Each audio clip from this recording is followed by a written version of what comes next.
All right, everybody, welcome back to the Extra Innings Podcast. I'm your host, Elijah Rodriguez, and here we are again. We've got some new equipment. I know I told you guys we had been working on some new stuff and trying not to kill my bank account buying equipment, but luckily I'm well versed. I know some budget buys here and there, so I got some good stuff. I got my new audio interface. Well, that's one thing you can't scamp on is audio equipment because it will sound like shit. But we got to focus right. We're solid. We got can't go. I mean, I think when it comes to audio, for anybody looking to maybe start a podcast or anything, the pod mic is quite frankly the best bang for your buck. 100, it's 99 bucks. Sounds phenomenal. Built-in pop filter, you can't beat it. And then Focusrite makes the best. The Scarlett's the best interfaces in music and audio recording. So if you're looking to start a podcast or anything, hey, 200 bucks and you can record. You can do anything. Although I didn't.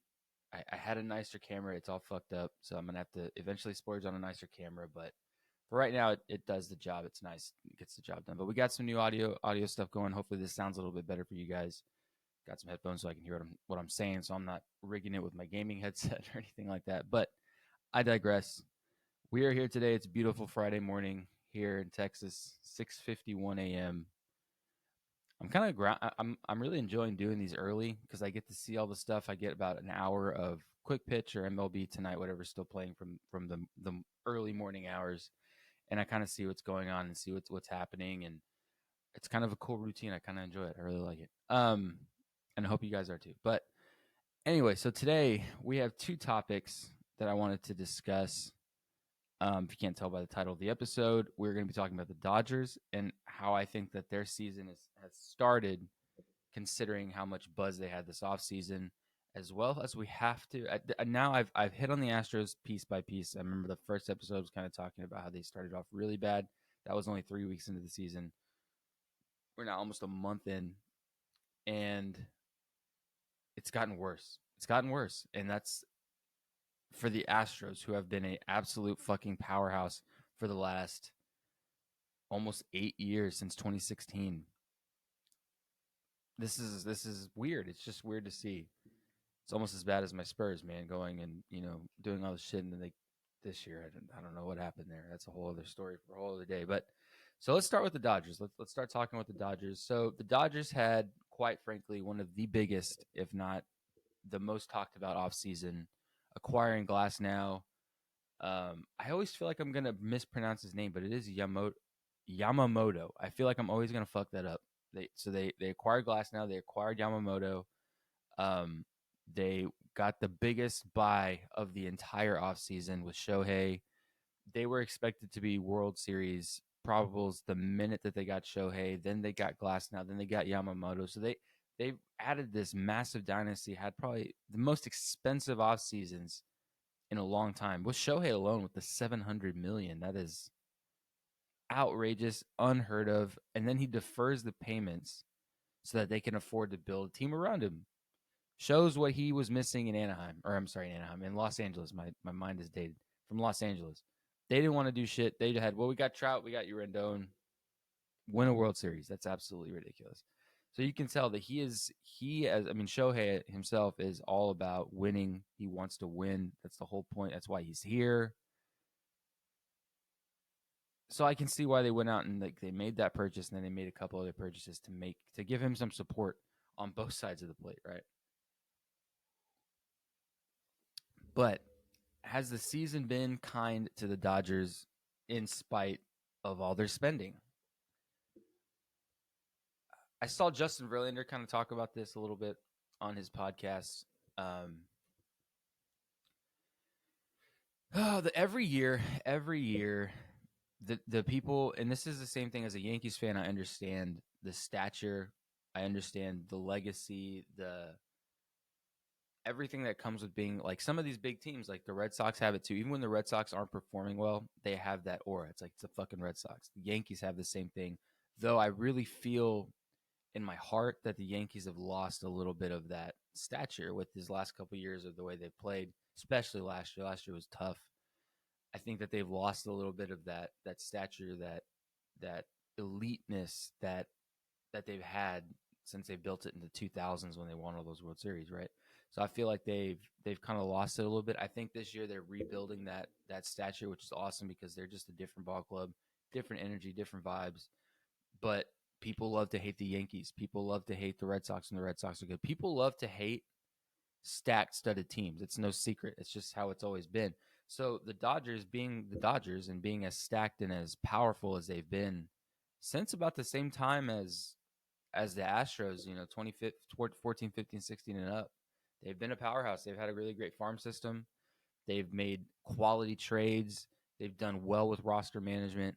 They've done a hell of a job. Dave Roberts has done a phenomenal job while he's there.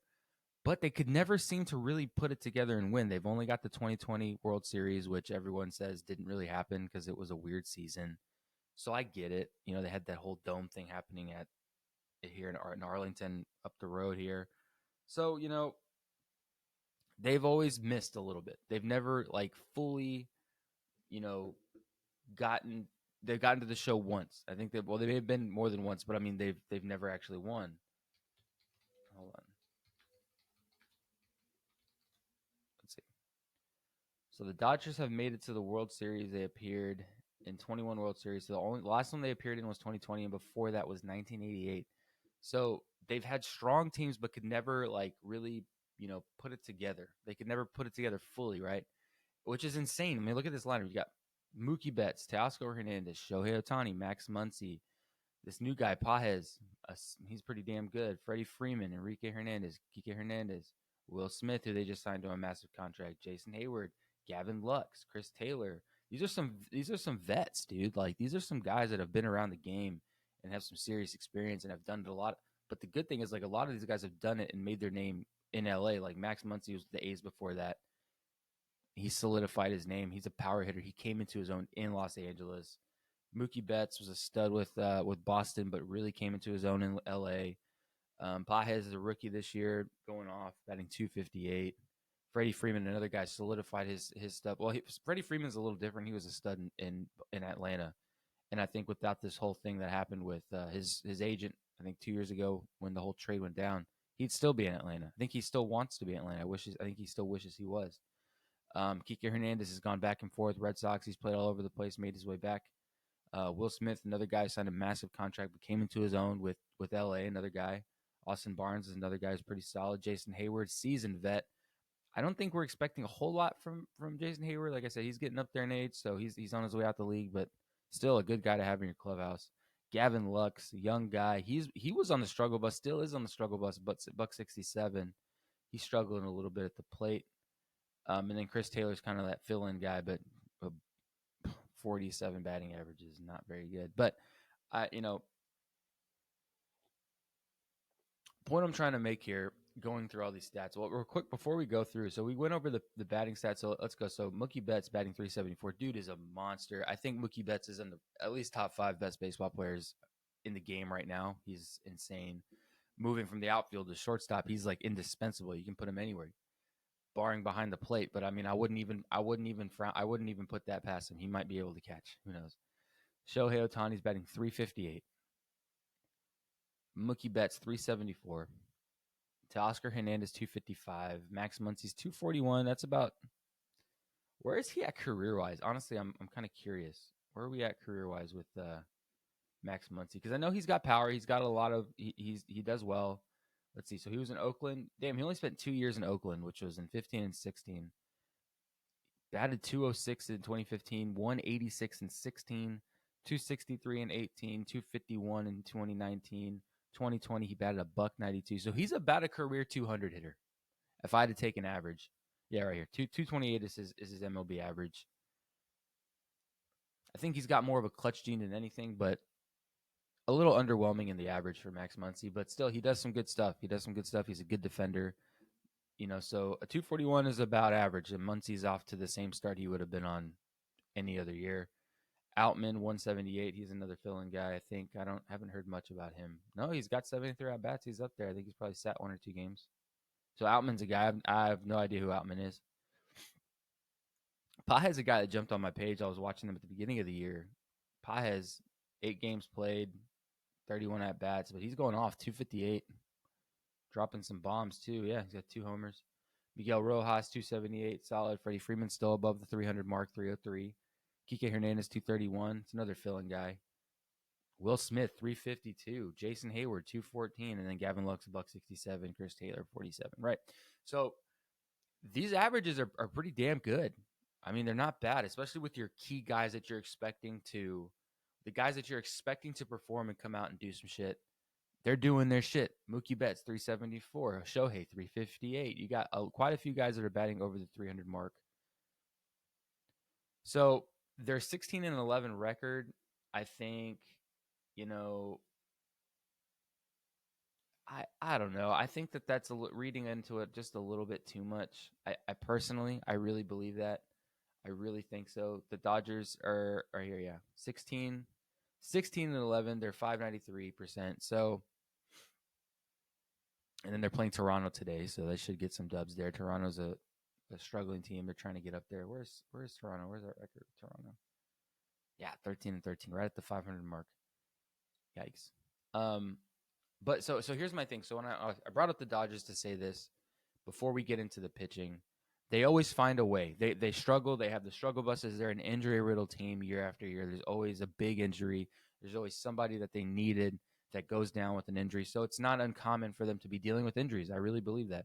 And then this pitching epidemic makes it worse because it's really the injuries are really hurting their pitching staff more than anything in the world. So when Ben Verlander says this, like, I don't think they're a World Series caliber team. I think that they're going to pull something out their ass and they're going to make it really far. They always do it. They always go deep in the playoffs.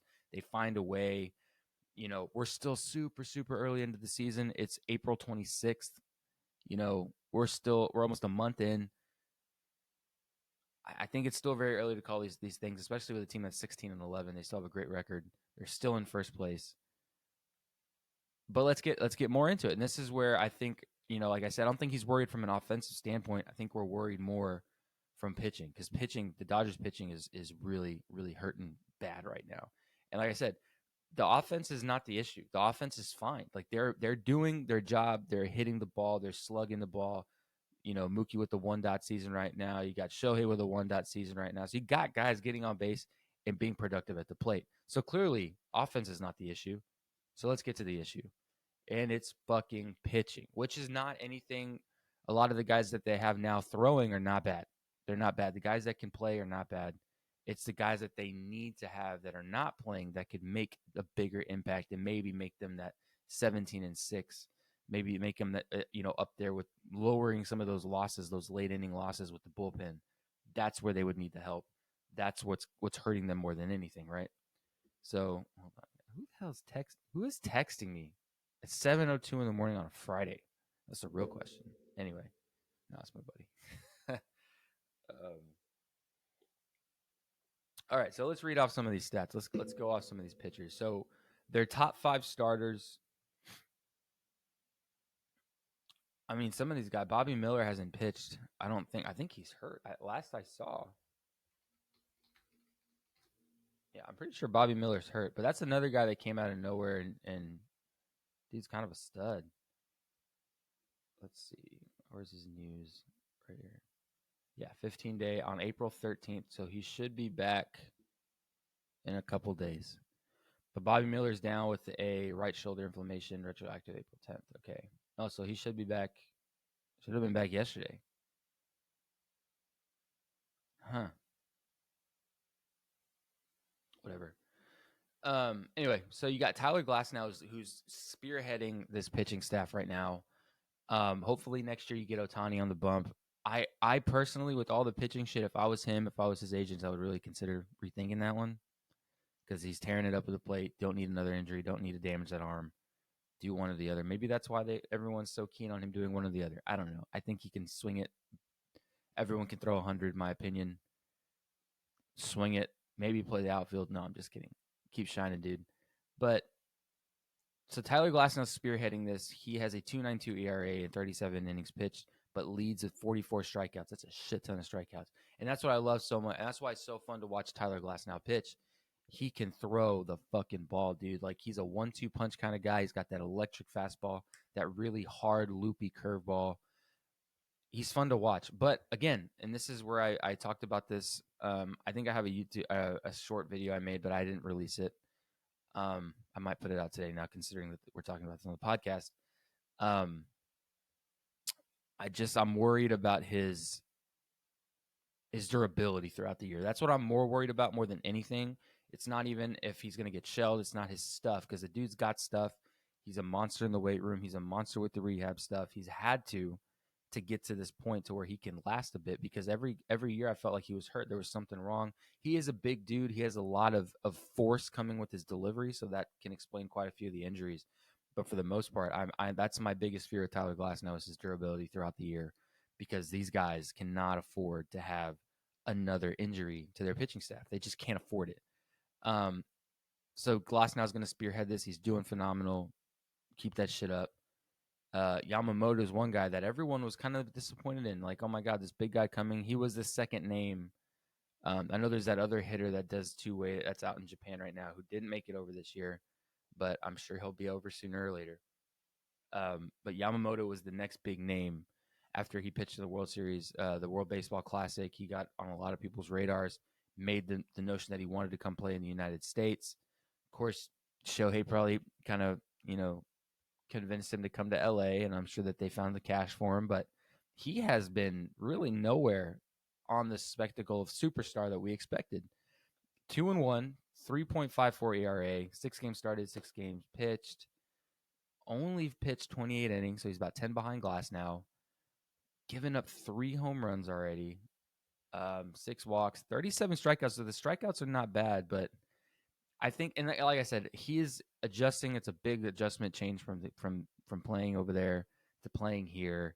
It's different. We've seen that transition period. Shohei had a little bit of one, but I think he's an exception. But a lot of times when you're jumping from league to league, there's going to be a little bit of a grace period of a time for you to kind of transition into this new role, this new life. So I'll give him some time to adjust, guys. He's only pitched, he's pitched 6 games. Give him some time.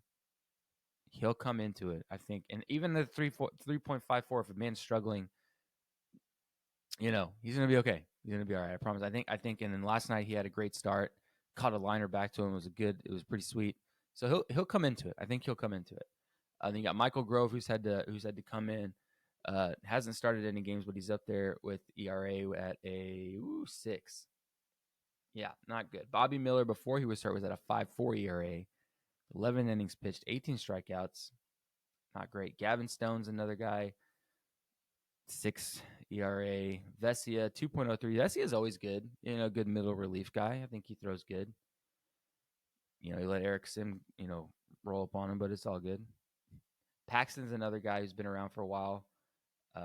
4 games started. Yeah, so not bad. 20 innings pitched, 2.61 ERA. Not bad. Joe Kelly, 9 innings. Joe Kelly hadn't been anywhere to be found. That was another kind of guy that kind of got traded kind of just flew under the radar. No one really knew he was going back to LA, but he was. Hasn't really been the pitcher that, obviously another guy who's getting up there in age. He's getting older.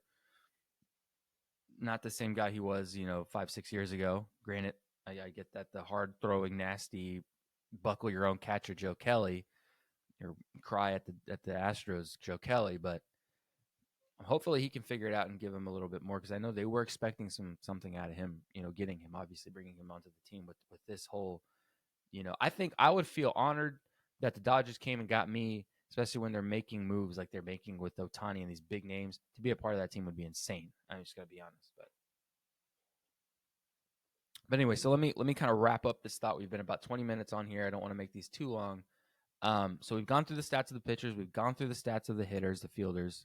Their fielding is fine. They're not making crazy errors. They've got great outfielders. Like I said, they got great infielders. They've got a great offense. When it comes down to anything, the pitching is what's going to hinder them It's going to hinder them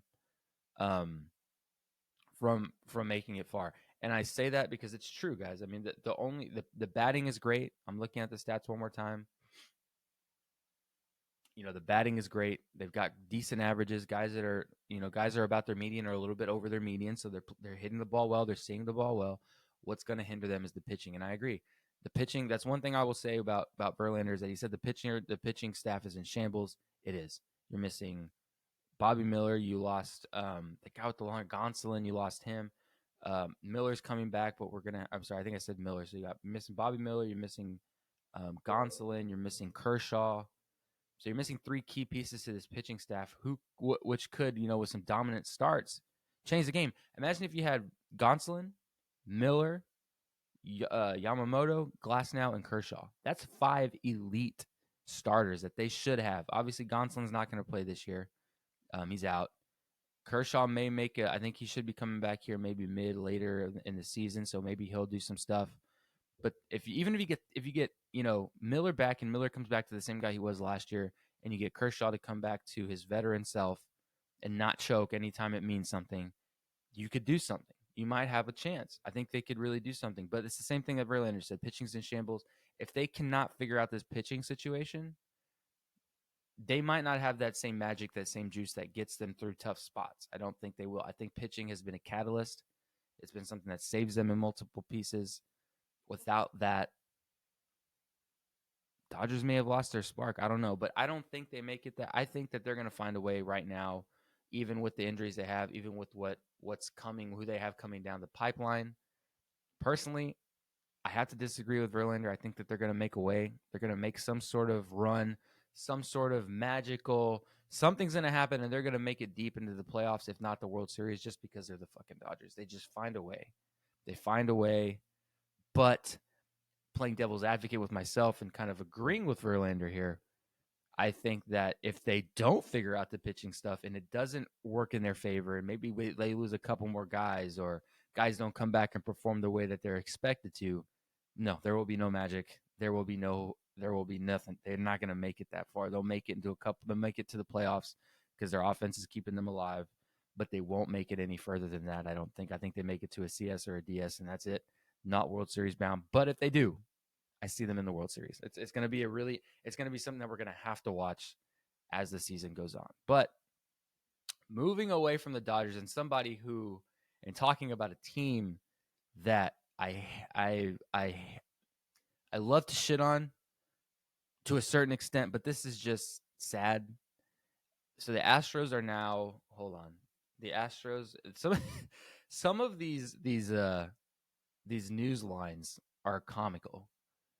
Yeah. JP France's last outing sealed his fate in the Astros rotation. They're so dramatic. Astros prospect smacked around in his debut. The Houston Astros dynasty is over. Astros not worried despite brutal start to season. Astros season keeps getting worse. Like, they're just shitting on the Astros. But the world has wanted to do this for so long. I know they have, because I'm one of those guys. But so let's talk about this. So they're at the worst start in 55 years, right? So they got swept yesterday. They finished their series with Chicago, got swept, lost 3-1. They are 7-19.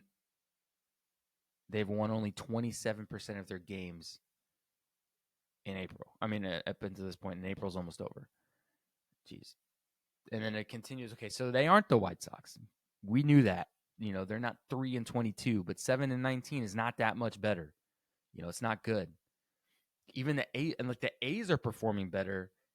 This is a nut stat. This is insane. I didn't even know this till I was doing research and comparing them to teams. The A's don't have anyone on any guaranteed contracts through 2025.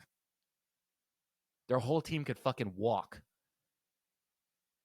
Why is no one talking about that? I get that they have a lot of issues with their management. They got a lot of stuff happening, but how is that even? You don't have not one player through 2025? What happens if we're just going to sell the team again? We're just going to bring up a bunch of farm guys? Like, I can't stand the Oakland Athletics. They're a fucking excuse for an organization, man. All right. And the Colorado Rockies are second worst in baseball. Okay, so let's talk about the Astros. Now, they're a Texas team. Yeah, whatever. The whole thing that happened in 2017 when they won the World Series, which was the real beginning of their dynasty, when they had, Kyle Tucker, Carlos Correa, Altuve, Maldonado, Bregman, they had everybody. They were stacked as fuck. They were very, very cocky for a team that hadn't done jack shit, hadn't made a World Series since 2005, hadn't done anything, nothing. And then they come out of nowhere. They had a great ball club. They were very cocky. You had shit like Alex Bregman talking all kinds of shit. Even last year with the, I don't know if, well, I guess we'll never know if the Astros don't win the division. Bitch, you're in last in the fucking division now. And that's why I don't understand why they were so cocky. Like, this was all the Astros and who they've been as an organization the past since they've kind of grown into this limelight. They did a great job, in the past with their farm system. They did a phenomenal job from 2008 to 2015, 16, 17, 18. Their farm system has been nails, which is why they've had so many great prospects coming through, in Jeremy Pena, Carlos Correa, Kyle Tucker, Jordan Oliver, all these guys, they have done, they've traded for some of these guys. They've done some great offseason roster management moves, farm system moves to get these guys in an Astros uniform. And I applaud that. They've done a hell of a job, great management. But the thing that I think that faults the Astros more than anything in the world is that they don't want to pay people. They're still looking at themselves as a budget franchise when I think they've built this massive empire. Honestly, I think that they need to treat it a little different. They splurge here and there, getting guys. They went and got Verlander, they got Hader, they got Diaz, they got they push little pieces out, but they're never like, we're going all in on this guy. Because even with Altuve's made it known he wants to be an Astro forever, but they still haven't even really paid him that much. He's still like decent contract, mind you. They extended him, but he's not on this massive, which Jose Altuve could probably get fucking paid. He's a great player. He's batting 346 right now. If he wasn't an Astro, he'd be getting paid somewhere. Guaranteed. Guaranteed. He's a stud in any lineup. I'm worried. What's Alvarez's contract? That's another one that I've been kind of digging into. So he signed a 6-year with the Houston Astros. Okay, cool. That was in 2022. So he's not going anywhere. That's a good keep because he's one of the hardest hitting guys in baseball. So good keep. Kyle Tucker's another one. Let's see Kyle Tucker contract. And I'm gonna explain. So a 12-year, 1-year deal. Yeah. So after 2025, he's out. Kyle Tucker's another guy that you're probably gonna lose. Pena. Let's see Jeremy Pena because they got rid of 1-year contract worth $783,000. But another one, unrestricted free agency in 2020. Okay, so he's got a couple years. So they've got this team for a bit. Bregman is the one. Okay, I knew there was one I was missing. I don't know what they're gonna do with Bregman. A 6-year contract with the Houston Astros in 2019, hit free agency in 2024. Yeah, so he's one. I don't know if they pay Bregman. That's tough, dude. Man. Singleton, McCormick. Okay, so point I'm trying to make here going through all those contracts. So they've solidified some guys I was worried about. I hadn't done the research, the total details into some of these contracts. But they'll have Altuve, they'll have Alvarez, they'll have Tucker for at least 1 more year. They'll have Diaz, they'll have Pena, they'll have Dubon, they'll have Abreu. Bregman is the one you're gonna miss.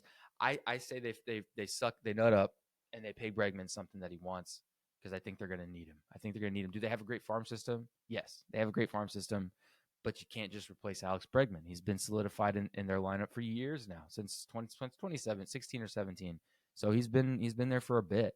I say you nut up and you buy him. But the point I'm trying to make here, guys, is that they're notorious for not paying guys. They still see themselves, in my opinion, as a budget franchise. They don't want to make any big contract negotiations, any big signings. They're just signing guys, here and there. Totally fine. We're not expecting you to go, go Dodgers on somebody and spend $700 million. That's outrageous. But I think at some points you could have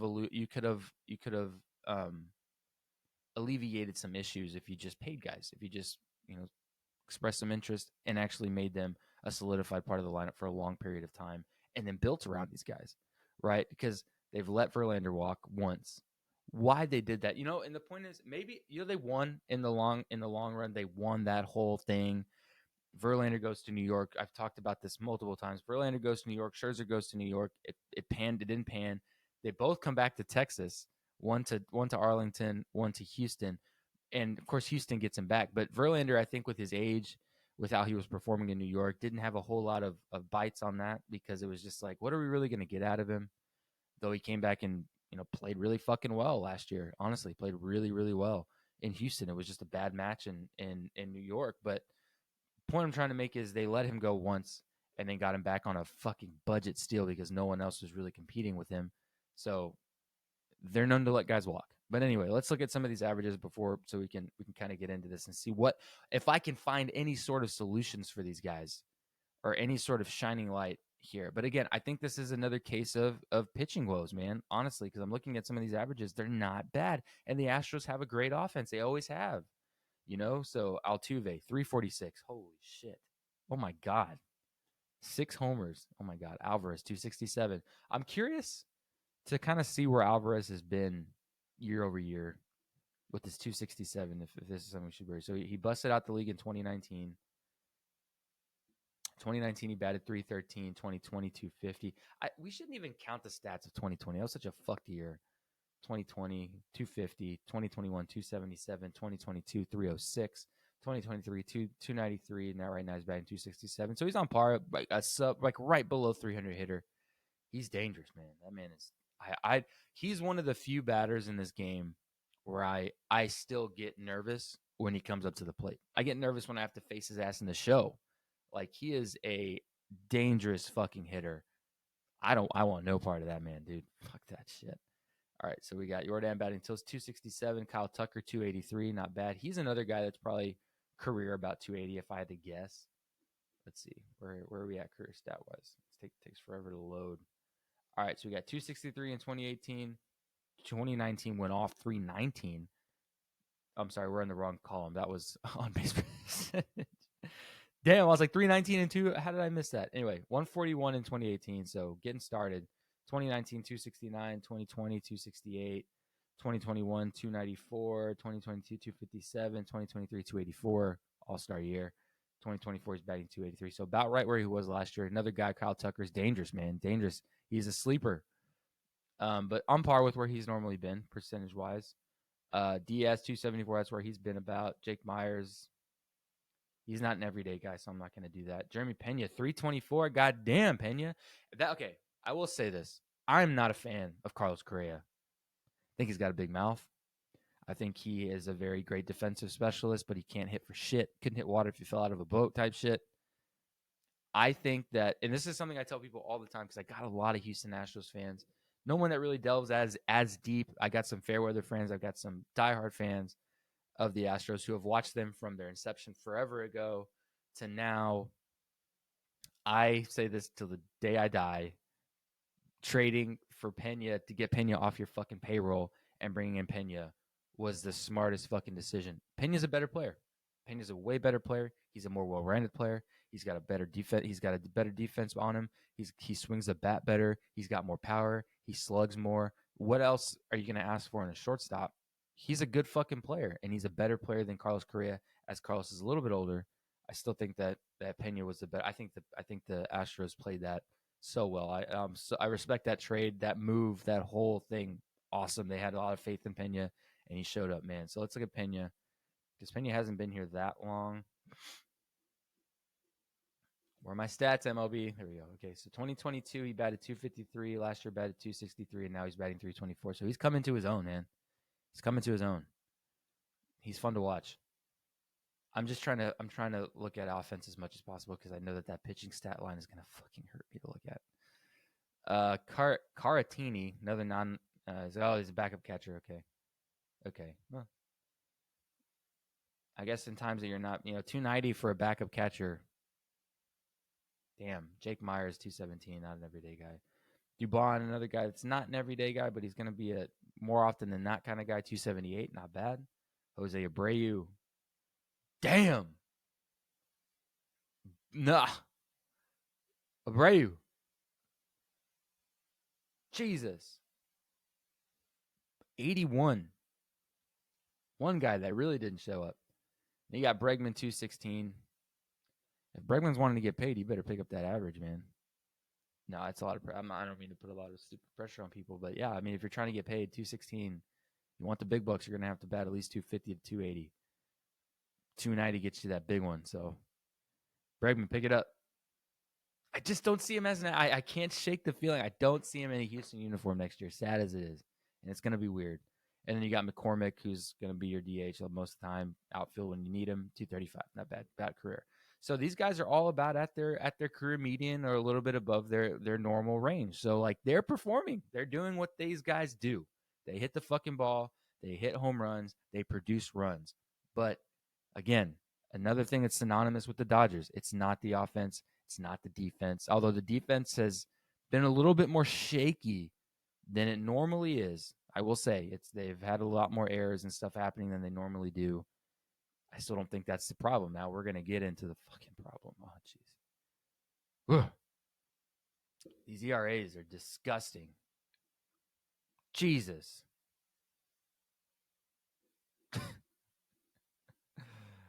So Forrest Whitley's at the bottom. I just want to see this. Hold on, guys. I got to see this. So Forrest Whitley made his debut, I think, last week or the week before. Had a shaky start. I think they optioned him. Yeah, they sent him back to Sugarland. Just down the road. Called him up for that one thing to send him right back down 2 days later. Lame. He'll be back. He's one of those guys. He's a young guy. He'll be back. No question. He'll be back. He didn't have a horrible outing. Like I know we talked about it before. Hit a guy, gave up a double, but your OA is still a flat 0, baby, so we'll take it. And right now with how your pitching staff is going, why not take a chance on a guy like that on your top prospect? Why not give him a shot?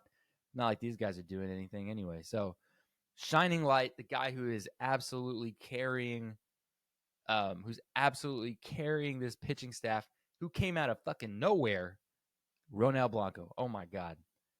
Rookie year, or not a rookie year, but barely used in 2022, 6 innings pitched. 2023, he got 52 innings, I guess as a reliever or maybe a spot starter. Yeah, he started 7 games. He was a spot starter. And then this year, 4 games started, 27 innings pitched, a .33 ERA. How about that, bro? That is insane. Out of nowhere. That's literally out of nowhere. Came out of nowhere. Awesome, dude. Ronel Blanco, keep that shit up. He's fun to watch. He's going to be fun to watch whether he's in Houston or anywhere else. He's a stud. JP France just got optioned. I'm pretty sure they just sent his ass down. I think they DFA'd him. Oh, no. No, he's still there. Why? I read an article that they optioned JP France. Oh, that probably hasn't hit yet. So Joe Espada and 4 members of the club's beat, including Chandler Rome of the Athletic, that rep Framber Valdez. So Framber's coming back on Sunday. Let's see where he's at, and it'll be in Mexico City, so that's interesting. But bringing back Valdez, he had to lower France. So it says that right-hander JP will be optioned corresponding in the move. I guess so on Sunday when they move him up, France goes down.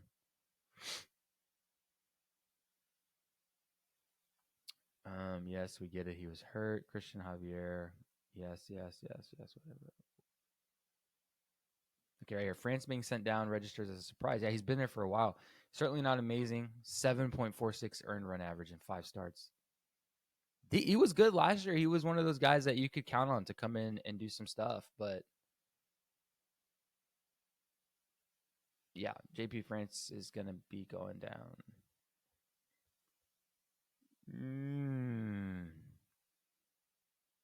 Not good. Not good. Hunter Brown's another guy. I thought they would send Hunter Brown down before they sent France down, but whatever. All right, so let's see. Let's go back through. So JP France, 7.46 ERA, 5 games pitched, 5 games started, 25 innings, 5 home runs. No. Christian Javier is another guy. He is down as well. He was another shining light, of 1.54 ERA, 4 games started, 23 innings pitched. Not bad, dude. Hunter Brown, fucking A, dude. No wins. He's 0-4, 9.68 ERA, 5 games pitched, 5 games started, 17 innings pitched.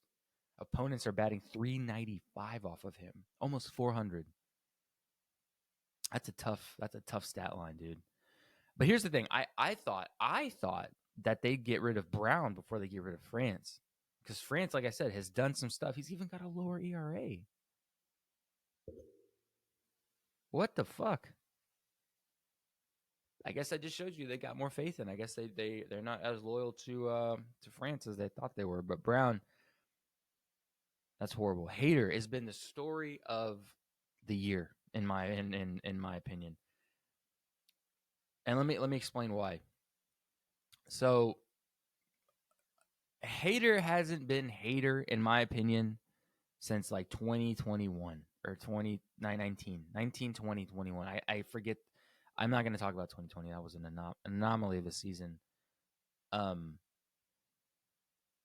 I mean, Hader hasn't been Hader in a long time, and his stats show that. Like, we can even let's look at this. I'll pull it up for you guys because no one seems to believe me when I say this. And before we even get to the stats, I'll get to the stats because he'll probably be one of the last pieces I talk about because he's one of the last few real pieces to the Houston bullpen, aside from guys that are going to make it up and down, just to kind of help you with some middle innings. You know, he was a stud. Got drafted in 2012 to the Orioles, made some moves around, solidified himself in Milwaukee, and was electric. It was fucking electric. I remember watching him all over. Every social media post was hater this, hater that. Throws in the high 90s, has a wipeout slide. He's disgusting. He was insane. He was everything you could have wanted in a closer and more, and more. And somewhere along the lines, it just he got cooked. I don't know. I don't know. But last year in San Diego, 56 innings. So his max innings he ever threw in a year was in 2018 in Milwaukee with a 2.43 ERA. So in 2017, 2.08. 2018, 243, 2019, 262, 2020, 379, 2020. All right, here. So 2021 and 2020. Okay. So 2021, he had 58 innings where his games closed. Save opportunities 35 with 34 saves, a 123 ERA. So that's when he was like Josh fucking Hader. I was like 2021, Josh fucking Hader, man. A $1.23 ERA, all-star that year with Milwaukee. Then gets traded in 2022, which that trade obviously didn't do well for him. In Milwaukee, he had a terrible start to that year. He was 1-4, 31 save opportunities, only 29 saves, 34 innings pitched, but a 4.24. Then makes his way to San Diego mid-year, right when he got traded. 1-1, 7.31 ERA, 19 games appeared, 7 saves and 9 opportunities with only 16 innings pitched. Not very good. So in total, he had a 5.22 ERA. Then last year in 56 innings, so not bad. Not bad, but I think I couldn't shake that 2022 year. I just couldn't shake that year. And I think last year was he was okay. He was all right, he was okay. 2-3, 128, 56 innings pitched. It's not bad. More on par with who he was before, which is why I think Houston fans were excited. And honestly, for some reason, maybe it's just because it's still early here. I can't really sit down and think of what exactly it was that gave me fear of Houston acquiring him because of his year last year. I think I just couldn't shake that 2022 year. I think he was still showing signs of things that were happening then that he was able to kind of work out of. But the 2022 year was just creeping up on my psyche when I think about Hader. And then this year, fuck, dude, 0-2, 8.38 ERA, 11 games. Three save opportunities, 2 saves, 9 innings pitched. So in 9 innings, you got an 8.38 ERA. So there's something off. But he's 100% not the Hader we saw in 2022. I mean, I'm sorry, in 2023. And he's definitely not the Hader we saw in 2021. I don't know what's going on there. I don't know what's happening. But he was supposed to be a key piece to this bullpen. And he's going to have to figure it out if they want to do anything. Because he's a big chunk of your fucking payroll, dude. Big chunk. You got Abreu, 4.97, so he's about where he normally is. Yeah, it's Abreu. Presley's another one that is tough. Presley is hard to watch. Presley's been their guy. He's been their guy coming out of the bullpen. He's been their dude since the Dynasty started. He was their guy. He was their Chapman. He was their Mariano. He was the guy. You brought him in the 8th, 9th, and he ended the game for you. This year, not been the case. Another guy who's on the same struggle bus as Josh Hader, 7.45 ERA, 0-1, 11 games. He's only been in 2 save opportunities and he's blown both. 9.2 innings pitched. So 7.45, 9.2, 2 save opportunities. He's blown them both. Not a good look for Presley. Let's kind of dig in here. Okay, so let's look at stats wise. So, damn, he's been in the league for a minute with Minnesota. Then in 2019, so maybe not 2017, but in 2019. I'm sorry, 2018 was his. So he wasn't there in 2017, but he was there in 18, and then he was there in 19, 20. So he's been there with their thickest runs. That sounds terrible. With their biggest runs in playoff history. Astros. That's not it. I wish I could take back the thickest runs. That sounds so stupid. Their longest runs, their deepest run. God, there's no way you can make that sound good. All right, so let's look. So in Houston, I'm not even going to look at 28-13 through 2017, but let's see. So in 2019, 2.32, 2020, 2.343, 2021, 2.5, 2022, 2.98, 2023, 3.54. So it elevated. So it's steadily gone up. Is that because he's cooked? Is it the league figuring out who he is? I don't know. I think that in order to sustain, honestly, longevity in this game at the big league level, especially at the big league level, I think every couple of years you have to reinvent yourself as a pitcher. You have to. There's too many stats. There's too much film. There's too much, player history. There's so much in this game now that pitchers have to avoid because everything is available to the batter now. That's why hitting is so good, in my opinion. Not taking away the fact that hitters are just good. I'm saying that hitters have a lot more tools. They have a lot more stats. They have a lot more options available to help them with pretty much every pitcher. It's like, hey, this guy's coming to the bullpen. Okay, hey, open up the binder, open up the iPad. What's he done to me before? What's he done to other guys before? What does he normally throw in these counts? They have all kinds of stats. So I think for Presley, this is just because he's not throwing the ball horrible. I've seen him pitch multiple times. It's not like he's lost velo. It's not like his pitches have lost break. I think he's a little bit, obviously, a little bit less sharp than he normally is, which is obvious considering the ERA is high. So maybe it is something like that. Maybe he's, not as sharp, obviously. But the big piece here, guys, he's been in the league for 10 years. Since 2013, he's been in the big league. So, I mean, he's been there longer. When did he get drafted? Yeah, 2007 he got drafted from Flower Mound, Texas, the Boston Red Sox. God damn, he's been in here for a bit. He's 35. So I think when he's brought into the limelight, plays with Houston, he's been on and pitched in World Series. He's pitched in divisional series. He's pitched in championship series. He has pitched on the highest level and for everyone to see. I think that this might be a matter of him being cooked. I think that the league has picked up on his stuff, and I think that's what's made him struggle a little bit towards these last couple of years because you think 2023 4.3, then it's 2.25, 2.98, 3.58, 7. So it's been a steady climb each year, though I think he's still been pretty damn solid. I mean, save opportunities last year, 37, he got 31 of them. 37 in 2022, he got 33 of them, 28, 26. So he was still able to perform, but I think that he wasn't as good as he was. And I think that as age comes up, maybe stuff's not as sharp. He's going to have to reinvent himself. Justin Verlander has been a key piece to that. He's been, what does that matter? He's been a key piece to their bullpen, to their ending of games, man, to the closing spot. He's been a stud.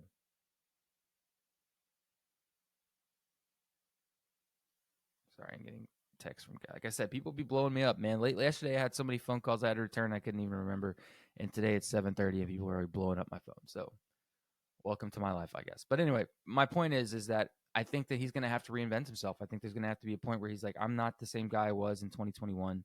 I'm not the same guy I was in 19 or 18. I'm going to have to reinvent myself. I'm going to have to figure something else. And obviously it's really fucking hard to do it mid-year. It's really hard to do it mid-season, especially with all the adversity that the Astros are going through. So it's going to have to be a bullpen session that he's going to have to build day by day until maybe he figures it out June, July when he has some time to really figure out some pitching woes. But for the most part, I think that it's just that he's been in the league so long that everyone kind of figured his shit out. I think that and especially pitching at the highest level, pitching for everyone to see, people are aware of Ryan Presley. When Ryan Presley comes on the mound, it's like, oh, here we go. But at the same time, if I'm a major league hitter and I know what you do in every fucking count, I know what you did in this situation, a couple weeks ago, blah, blah, blah. I know exactly where you're going, what you're doing. Yeah, you're going to have to switch some shit up. And I think that that's what's really going to happen here with Presley and maybe even Hader. I don't know. It's going to be tough. But again, do I think the Astros dynasty is done? As fun as it's been to watch and as fun as it's been to hate it, they were a fun team to watch when it came down to it. I hate to say it. I really hate to say it, but it's so fucking true. They've been fun to watch. They've been a really strong group of guys. You know, um,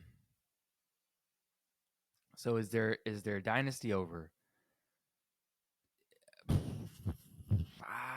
It's hard to say. It's hard to say. It's definitely towards the end. We're definitely on the home stretch to the ending of it. I can say that. I think within the next 2 to 3 years we'll know.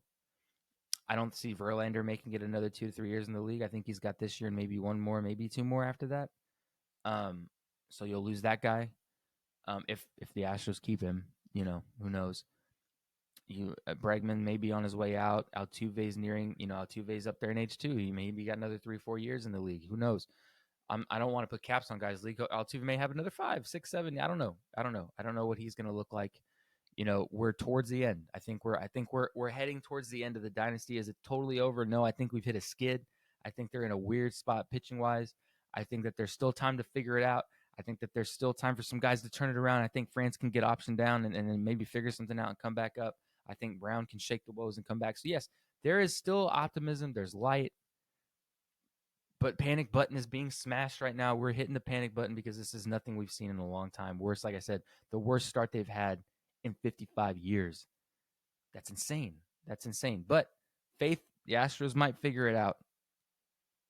I don't know. It's gonna be one of those things where time will have to tell. But anyway, guys, yeah, we're solidified my take on the Dodgers. They're gonna be sneaky. They might figure something out. Astros, is dynasty over? Should we panic? Yes, panic. Dynasty might not be over. Let's just hope that these guys can come out of these slumps. They can. I mean, these pitching slumps, because it's not on the offensive side. These pitching slumps have to stop, and some guys need to reinvent some stuff, find some new stuff that works, and then you might have a chance. But injuries obviously need to lower a little bit. We got Framber, so another bright point. You got Framber coming back on Sunday, though you're going to lose France. Verlander's back. He had a great outing. So there's bright spots. There's some good stuff happening. You just got to look for it. You got to find it and be patient. If you're an Astros fan, be patient. They're going to figure it out. But anyway, guys, thanks for listening. We have a lot of stuff on YouTube. Be sure to follow us there. We got some shorts on there. We've got some other breakdown videos I've been doing. We've also got, follow us on socials. We've got a lot of short form content on there. Me doing quick breakdowns, some quick takes, some hot takes on there as well. So you can follow us on Instagram and follow us on TikTok for as long as TikTok's still available, I guess, and Twitter, as well as follow us on YouTube. We got so much stuff. And if you're friends with me on Facebook, I'm posting stuff on Facebook too. If you're a longtime friend of mine, you're annoyed, hit the unfollow. I hit the unfriend. I don't know, but that's pretty much what my Facebook's going to become at this point.